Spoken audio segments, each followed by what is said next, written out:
ప్రతిపక్ష సభ్యులు అసెంబ్లీ హుందాతనాన్ని దెబ్బతీసే విధంగా వ్యవహరిస్తున్నారని మంత్రి నాదెండ్ల మనోహర్ ఆగ్రహం వ్యక్తం చేశారు. సభా హక్కులను ఉల్లంఘించి ప్రజలను తప్పుదోవ పట్టించేలా ప్రచారం చేయడాన్ని ఆయన ఖండించారు. ఆ సభ్యుల ప్రవర్తనపై సభా హక్కుల కమిటీకి ఫిర్యాదు చేయాలని స్పీకర్ను కోరారు. రాష్ట్ర అభివృద్ధికి ప్రతిపక్షం కూడా సహకరించాలని అన్నారు.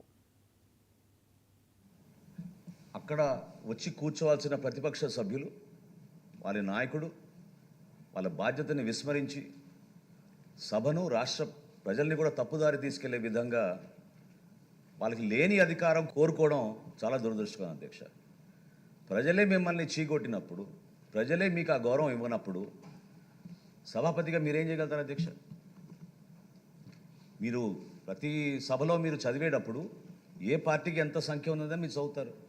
అందుకని మేము ప్రభుత్వంలో ఉన్నా ప్రతిపక్షంలో ఉన్నది మీరు కాదు కదా అధ్యక్ష డిసైడ్ చేసేది.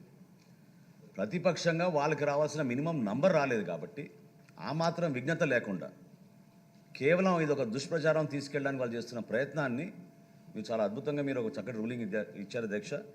అయితే నా చిన్న రిక్వెస్ట్, నా మనవి జనసేన పార్టీ నుంచి మేము కోరేది ఏంటంటే అధ్యక్ష, మీరు ఆ రూలింగ్తో పాటు ఖచ్చితంగా ఈ మ్యాటర్ని మీరు సభా హక్కుల సంఘానికి మీరు రెఫర్ చేయాలి అధ్యక్ష.